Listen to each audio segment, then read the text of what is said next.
Alright, video response to Renato's wife, Red Bull something or other. So anyway, yeah, this nurture nature thing's good subject. A lot of people, they'll argue some kind of thing like it's 50-50 or it's mostly nature, and that to me is just preposterous nonsense. We're naturally disposed, okay? It's like you can be a high energy person, okay, naturally. You only need 5 hours sleep. You have certain other physical advantages in terms of your functionality. But that carries both advantages and liabilities, okay? It might give you the energy to do something, but it might give you too much energy because then you end up taking more risks than you should. And so nature gives us a potentiality, a disposition that can be exploited by how we're nurtured. So, I mean, we can be made, I mean, it can be exaggerated in terms of like some, it's hard to even call things defects, but it's like the, you can optimize the person's assets, or you can overcome their deficits through how you learn to how those natural attributes are conditioned. And that's really the key word. You can be conditioned to be neurotic, or you can be conditioned to be insensitive, or you can be, all these things that can be part of what your personality turns out to be. But the end game, it's still going to be mostly, 80, 90, 99, 98% nurture. All right, because if you are nurtured, you can be nurtured out of your native disposition if it's a negative one. And you can be, it's just that simple. I mean, all you are is a disposition by nature, all right? And the real refinement of it is through the nurture, through the environment, what the environment does to you. And as a neurotic person, as somebody who was nurtured into neurosis, it's so obvious. I mean, I can look back and I can't, it's not just one thing you point to and say, that was the last straw. That's what put me over some edge. That's what, No, it's a whole combination of things. I was disposed to be a little cranky, okay? I was a little uncomfortable when consciousness fell on me, okay? At 3.5 or 4 years old, yeah, I wasn't too settled, okay? My life was a little screwed up.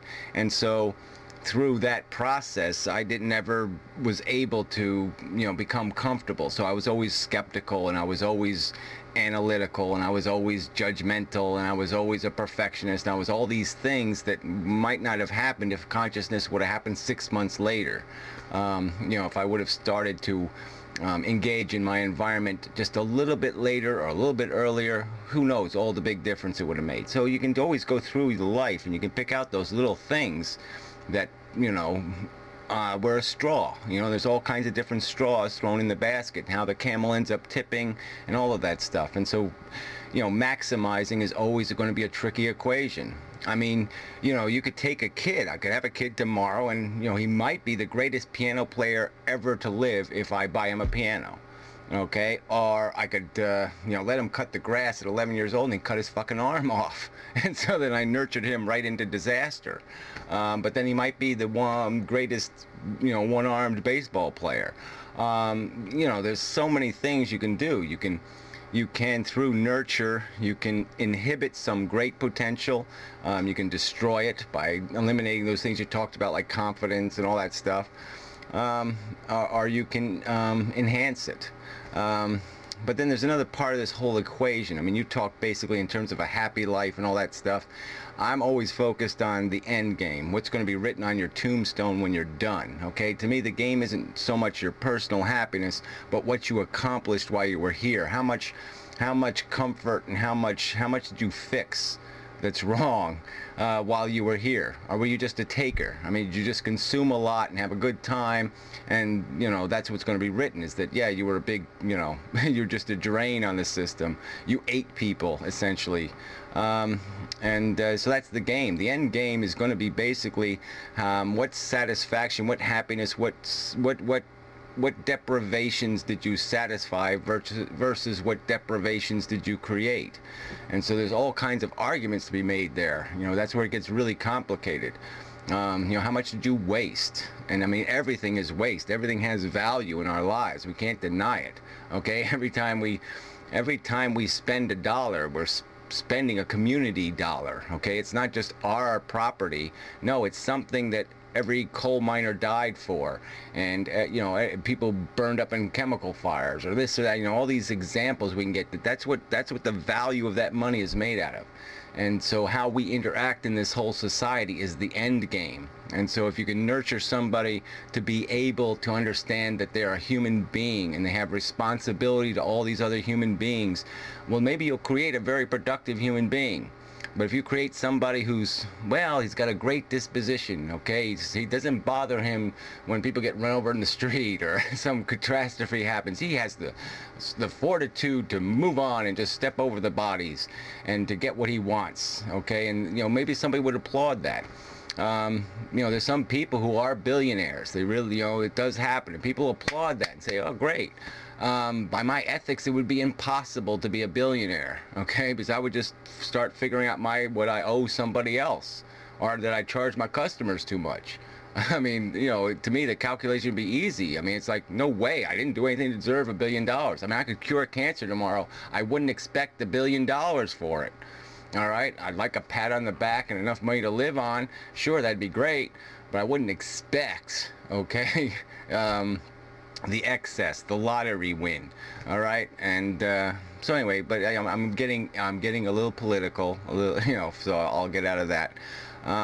But back to the basic subject, it's a tricky game because you don't know what you're starting with. You don't know. You look at a 5-year-old kid, it's really hard to tell what how delicate the disposition is, where you need to, you know, prop it up and where you need to tear it down, what corners you need to carve on, or, you know, put new clay on, or which ones you need to cut off. It's really hard to tell what you got. And so it all ends up being a chaotic accident in the end. I mean, you can have good intentions, but good intentions aren't going to do the job. I mean, good intentions will, you know, for every Tiger Woods, you know, there's some neurotic kid who blew his brains out at 17 years old because of the high expectations put on him. You know what I mean? It goes both ways. And so it's really hard to engineer a human being. And all, you know, and good intentions aren't going to be good enough. You really have to understand what you're starting with, and try to be. I mean, it's a hell of a responsibility. That's why I never have a kid, because it's, you know, too much. Oh, hell! How the hell do you make these determinations? We'll make the kid miserable and force him to play the violin 3 hours a day. I mean, how do you make those determinations? Because it's all this. Everything you do is going to have an implication in the future. You're creating a human being. And damn, you know, that's a hell of a responsibility. But I guess I would say, in theory, there are some themes to developing a good character in a human being. Okay, and good character would be somebody who can be emotionally satisfied, not eccentric or excessive, and somebody who, though, has some higher mission in their life than merely their own gratification. And that's a tricky balance, and, you know, there's lots of influences on that, you know, whether or not religion and all that kind of crap. I mean, I think that just retards people. But I mean, if you can get your kid to think and be a responsible human, yeah, well, that's the minimum anyway, right? Don't kick old ladies, don't steal their money. I mean, you can at least get the minimums, you know, but you can at least expect that much from yourself, that you're able enough to mold the clay so it doesn't turn into a sadistic monster set upon society. But really, trying to do more than that is tough to do, because we are a product of little subtle bullshit. I mean, somebody's wearing the wrong colored hat on the wrong day, and you know, you're screwed for life because of it. You know, it's just that, it's that silly. Because opportunity will come knocking on their door later in life, and they'll be wearing a yellow hat, and they'll say, screw that, I'm not touching that. It's wearing a yellow hat. I don't like yellow hats. And, you know, that's how silly it all is. So anyway, enough said. But it's all about nurture. I mean, you're really just refining a very crude foundation. All right, and so it's really all about the nurture. And the nurture thing is the ball game.